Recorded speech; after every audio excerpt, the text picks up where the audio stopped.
नमस्कार मित्रांनो, मी डॉन। ही गोष्ट माझी पहिली गोष्ट आहे आणि खरी आहे। मी लहान असताना माझ्यासोबत ही गोष्ट घडली आहे। माझे वय तेव्हा 14 ते 15 असेल तेव्हाची ही गोष्ट आहे।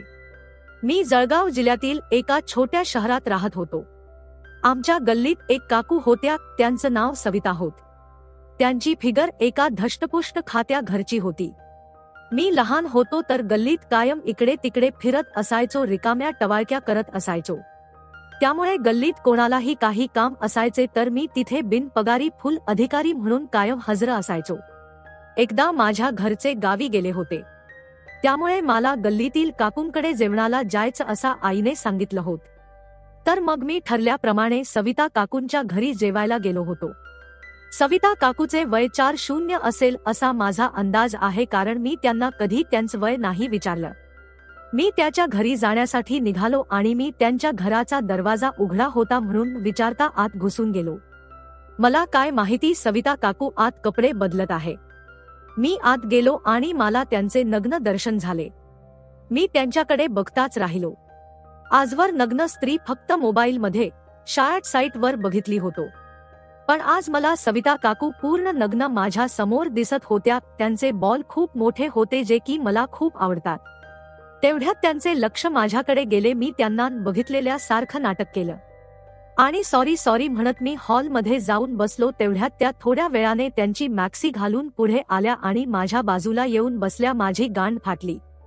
मला वाटलं आता सविता काकू मला काहीतरी बोलतील, पण त्या मला म्हणाल्या, अरे काय झालं, एवढं शांत का बसलास? मी खाली मान घालून त्यांना सॉरी बोललो आणि म्हणालो, मला माफ करा, मी नॉक न करता आत आलो आणि तुम्हाला नग्न बघितलं, पण मी हे हटकून नाही केलं। पण सविता काकू मला म्हणाली, अरे त्यात काय, तेवढं चूक होते माणसाकडून।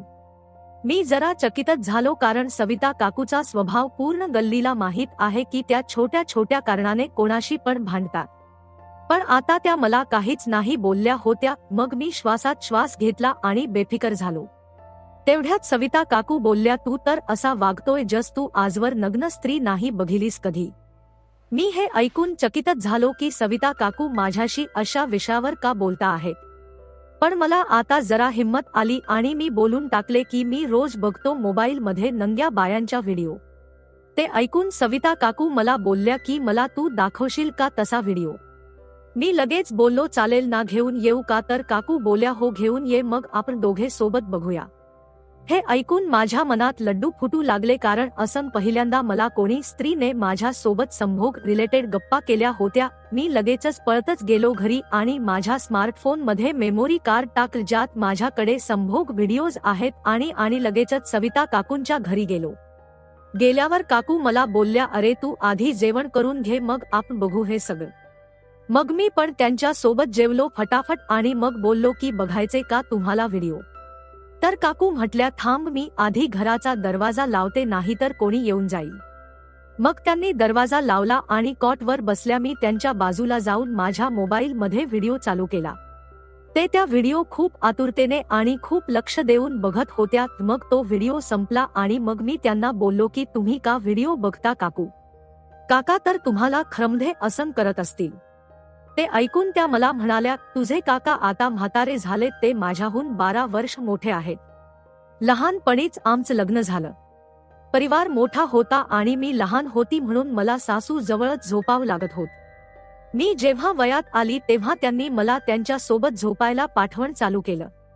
तेव्हा मला संभोग बद्दल काहीच माहीत नव्हतं, कधी कोणाशी त्याबद्दल गप्पाही नव्हत्या झाल्या, पण आता प्रत्यक्षात करत होती, कारण मी माझ्या नव्या सोबत झोपणं चालू केलं।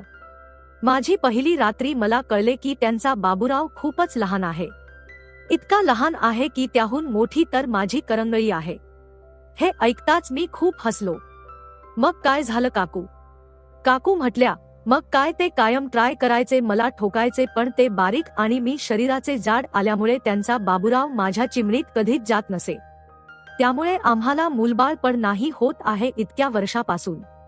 आणि आता तुझ्या काकांचं वय पण खूप झाले आहे आणि त्यांच्या दारू पिण्याच्या पहिरे त्यांच्याकडून आता काहीच होत नाही आणि आम्हाला मूलबाळ होत नाही, म्हणून माझी सासू मला कायम बोलत असायची।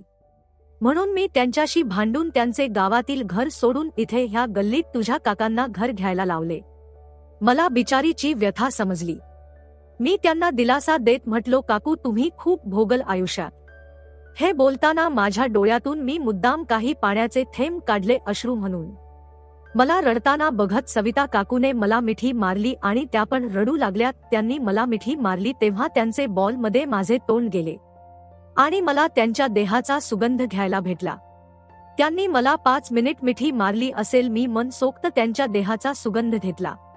आता माझा बाबूरावला हालचाल व्हायला लागली होती. मग मी ठरवले की सविता काकूला बरोबर जाळ्यात ट्रॅप करू आणि माझ्या बाबूरावची शांती करून घेऊया. तेवढ्यात दरवाजा जवळ कोणी आल असा आम्हाला कळले. आम्ही वेगळे झालो आणि काकू मला म्हणाल्या, मी उद्या तुझ्याकडे जेवणाचा डब्बा घेऊन येईल तेव्हा मला बाकीचे व्हिडिओ दाखव. आता तुझे काका आले वाटत. आणि हा आपण जे काही बोललो ते कोणाला सांगू नकोस. मी त्यांना ही काकू डोंट वरी बोललो आणि निघायची तयारी करू लागलो. दरवाजा उघडला तर काका आलेले होते. मी त्यांच्याशी 5 मिनिट गप्पा मारल्या आणि घरी निघून गेलो. रात्रभर माझा फुल ताट होऊन सलाम्या देत होता, कारण मी सविता काकूला नग्न बघितले होते ते मला आठवत होते. मग मी हलवून झोपून गेलो. पुढचा दिवस उगवला. मी तयार झालो आणि सविता काकूला कसन ठोकण्यासाठी सांगायचं हे विचार करू लागलो.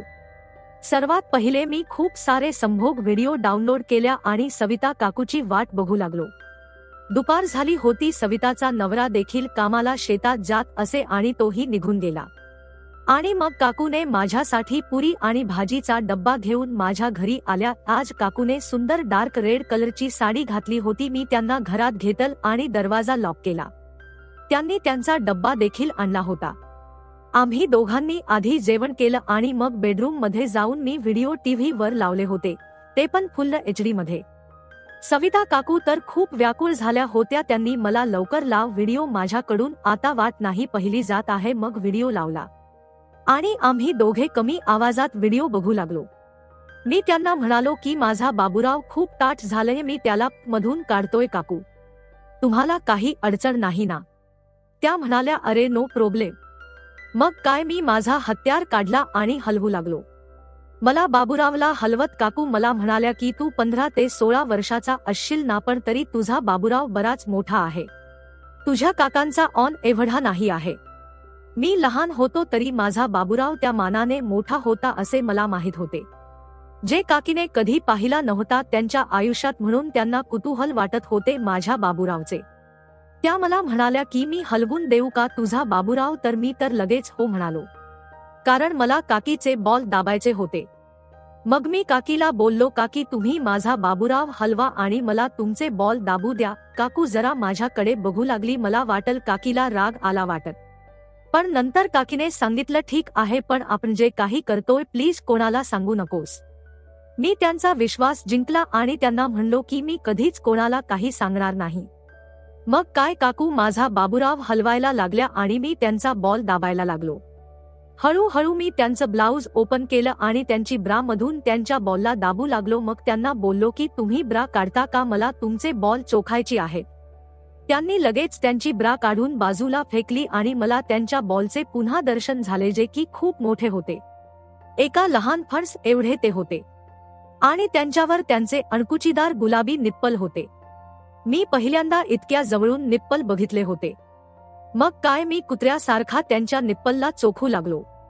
किमान 10 मिनिटापेक्षा जास्त मी त्यांचं पूर्ण निप्पल, छाती, मान, लिप किस करून करून त्यांना अगदी ओला करून टाक. त्या बाईच्या शरीराची चवच वेगळी होती. तिचा घामाचा वास आणि त्याची ती खारी आणि गोड चव मला खूप आवडत होती. मग आता ठरवलं आणि काकूचे हात वर केले आणि बघितले तर त्याची काखी पूर्ण केसांनी भरलेली होती. मी त्यांची काख चाटून पुसून चाटायला लागलो. काकू म्हणाली, अरे तिथे तुला वास येईल. काकूला मी म्हटलो, काकू तुमचा वासाच मला खूप आवडतो आहे. हो, आय लव्ह यू काकू. आणि मग मी हे म्हणत म्हणत काकूच अंग पूर्ण चाटून टाकलं. त्याची साडी मोकळी केली आणि त्यांची चिमणी बघायच वेळ होत. आता मग काय, काकूची चड्डी काढली आणि त्यांच्या केसाळ चिमणीला चाटणी चालू केलं आणि त्यांच्या डब्यावर माझी जीभ घासू लागलो. मी लगेच काकूला आडवे केले आणि तिच्या चिमणीत बाबूराव टाकून तिला दणके देऊ लागलो. मी काकूला काही वेळ ठोकले आणि मी तिच्या चिमणीमध्ये पाणी सोडलं. मी तिला माझ्या पूर्ण पाण्याने आंघोळ घातली. काकूला माझ्याकून ठोकून घेऊन खूप भारी वाटले.